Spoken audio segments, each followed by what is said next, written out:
Hello and welcome to episode 270 of the Good Girls Get Rich podcast. I'm your host, Karen Yankovich, and I'm excited about this topic today because this is a topic that helps us lean into what we do well. That is the heart of everything we talk about on the Good Girls Get Rich podcast, right? Good Girls Get Rich, meaning when you do what you're good at, that's where the abundance comes into your life, right? And we spend so much time fighting that. We spend so much time thinking we need to be better at something and learning things that are not our natural talents. And then we hear people say things like, and you need to be outside of your comfort zone. And I get that. I probably agree with that. I do think that, miracles happen when we step outside of our comfort zone. But what I want to talk about today is loving your comfort zone, understanding your comfort zone, incorporating your comfort zone into everything you do, normalizing your comfort zone, not making it a bad thing. It's not a bad thing to know what your comfort zone is and to be really clear that you want to spend a lot of time there, right? Because that's what you're good at. Now, listen, I'm the first person to push people to take the next step and take the next step. So I'm not saying we want to live in our comfort zone, but we want to spend a lot of time there. For example, when I first started in my business, podcasting wasn't as much a thing. Blogging was a bigger thing. And I was writing a blog post every week. And, writing is, I like writing. I really like reading. And my childhood, in my childhood, I thought that I would be an author when I grew up writing, but yet writing was never really something I did. I'm not very good at journaling. But that's what I was told I had to do. I had to have a blog every week. Well, when I shifted to a podcast, I'm like, this is my thing. This is my comfort zone. Blogging was not my comfort zone. My podcast is more my comfort zone. So I leaned in to my comfort zone, created this show, and built a business around that, right? Because again, when you do what you're good at, the abundance happens. That's where we build more abundance in our life. So I want to normalize and stop demonizing your comfort zone. Okay. And that's what we're going to be talking about here. So, success doesn't only come from stepping outside of your comfort zone. I may have told the story before on the show, but I remember having years ago, I have a friend who happens to be a really good cook, and I happen to be a really good cook, but I just don't always have a lot of time for it. Right. So I said to her, I forget what it was she made. And I was like, I want you to cook for me. And she's like, what? You know how to cook? I'm like, I know how to cook, but I don't have time for it. And she's like, that's ridiculous. That's ridiculous. You're not paying I'm not letting you pay me to cook for you. That's stupid. The reality is it's not stupid because she happens to be a really good cook. She could have built a really great business around cooking for people like me who loved her food, right? But because it was her comfort zone, she felt like it wasn't valued, right? It wasn't valued. So she could have had a lot of success just staying in her comfort zone, bringing in a little bit of extra money, making great salads for people like me that, at the time I was like single, living alone. And I just didn't want to cook. I was like, I'd order a pizza on Monday and eat 2 slices every day till Thursday. Like that was my dinners because I was busy and, I don't as much like cooking for myself as I like cooking for my gigantic family. Right. So it's a misconception that your comfort zone is not where there's no success can happen in your comfort zone. Right. There's plenty of opportunity to have success in our comfort zone. We just have to really kind of embrace it, and we have to know it and understand it and get really clear on what it is. And then just rethink that there's it's a misunderstanding and maybe your comfort zone is actually the foundation for growth and success. Right. There's so much work. We spend a lot of time in our She's Linked Up Accelerator program on things like mindset, right? Because so many people that I speak to, they've got these beautiful ambitions, right? This is going to be their year. 2024 is going to be their big year, but their energy's here, right? So we need to raise their energy to match their ambitions, to match their mind. And that's mindset work, right? Well, sometimes we need to do a little bit of mindset work, right? And understand the power of beliefs that shape our ability to grow and succeed. So when we believe that we're really good at what we do, right? That's in our comfort zone. That's redefining the value of our comfort zone, right? One of the people that do that really well is Carol Dweck in her book, Mindset. It's a great book. And it's a great way to kind of understand how you can think differently about what you're great at. Okay. So again, we talk around here about I want there to be more wealthy women in the world, right? That is at the heart of why I do the show. It's at the heart of all the work that I do. Your comfort zone, when properly understood, should be the bedrock for that wealth building, right? It should be we know this because we do things like take strength based tests like the Gallup test and what are your strengths, and we know what our we know all the tests we take to understand what our strengths are, right? So we know that there's value in understanding our strengths, and then we completely demonize staying in those strengths and being and understanding our comfort zone and really hanging out in our comfort zone, right? So what I want you to do is leverage this. I want you to leverage your core strengths, leverage your passions, build a business around what you're passionate about, build a business around your comfort zone, and then leverage that for financial growth, right? Like, can you imagine if listen, at the end of the day, I don't know. I don't know why this is the example I'm thinking about right now, but I happen to be, short. I'm like 5'1" if I'm lucky, right? My dad is a basketball coach. My dad is like 6 foot something. My mom is short. I might be a great basketball player.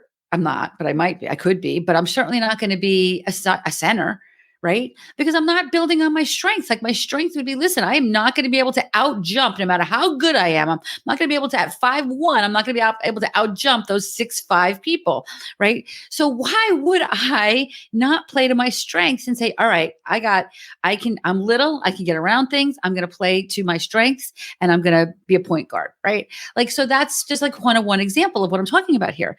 We do not have to create a business or learn skills that we don't want to do. I mean, listen, there are times that we just as we're bootstrapping our business, as we're building things, that we might do stuff we're not going to want to do. I'm not saying that never happens, but you're never going to, if you hate web design, and but you can do it because you built your own business, but you hate it and it's not a passion. You're never going to build a profitable business. You're never going to get wealthy from building a business around web design because it's not in your comfort zone. You might hate it, right? I mean, thankfully in this world, in the 2024 world we live in now, we're learning more even about learning in schools, and our kids, I think it's getting better. I know when my kids were little, there was a lot of talk about, like we're forcing kids to learn a certain way, right? We're forcing them to learn a certain way. And that wasn't the way that all kids learn in the same way. So we were taking them out of their comfort zone and expecting them to learn, right? And then I remember hearing I was at a conference one time and there was somebody talking about, let's just say it's, medieval times or whatever, kings and queens in medieval times. And like, you're giving a kid a book, and you're forcing them to learn this in social studies or in history, and they're reading this and they're failing, right? But what this person said was, what if you made this a video game? And each chapter you had to beat the game. And at the end of the game, you needed to know who the kings and the queens were, and you needed to know what their strengths were and what you needed, what weapons you needed to get through to the next level, right? Those same kids that can't pass a history exam, right, but learn differently because reading is not their strength, put them in their comfort zone of video games, and they're going to learn the content. What difference does it make how you learn the content, right? So that's what I'm talking about here. We feel like we have to fight our comfort zone instead of embracing our comfort zone to achieve the things that we want to achieve. There is a way to do this with a balance of growth and comfort, okay?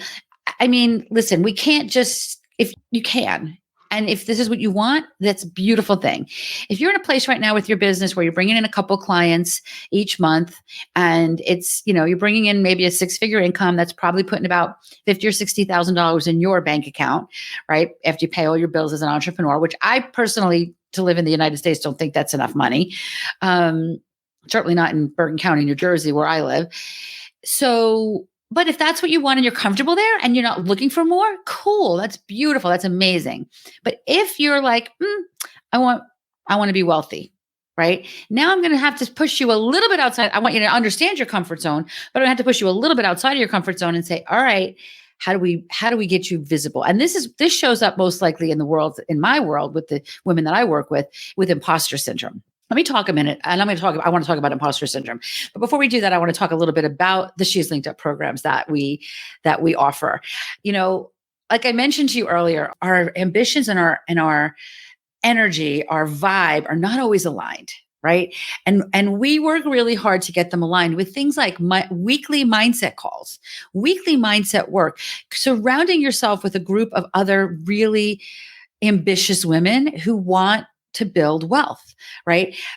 Creating a program that puts the most influential people on your calendar, right? The most influential people in your industry are on your calendar. These are the things we teach in our She's Linked Up Accelerator Program. We want you in your comfort zone, but then we're going to take you outside of your comfort zone a little bit and help you create a visibility plan and a marketing plan so that you can have people on your calendar that you've only dreamed of.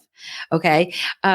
It's so much fun to watch the women in our program as they start to go through this and they start to build these programs and they build these relationships, and they're featured in newspapers and magazines and interviewed on podcasts and things like that, much of which is outside of their comfort zone, but we do it together. So we hold your hand as you're stepping into outside. We hold your hand as you step outside of your comfort zone. If you're part of our She's Linked Up Accelerator Program, you absolutely need to know about this. Especially if you like this show, just book a call on my calendar, KarenYankovich.com/call, get you to the calendar, get to talk to somebody about what it is we do. If we think it's something we can help you with, we'll tell you what that looks like. And it starts with a call. If you've listened to the show and you have not yet been on my calendar, or if you've been on my calendar and for whatever reason it wasn't the right time to work with us, book a call, right? We are happy to talk to you again. We're happy to support you in any way you can to help you get to the next level, because that imposter syndrome that I talked about earlier is in our way, and I want it out of your way. Right? There's not imposter syndrome in your comfort zone, right? So we need to understand your comfort zone. And then as you step out of your comfort zone, right, I want you to understand where it is, step out of it with little baby steps.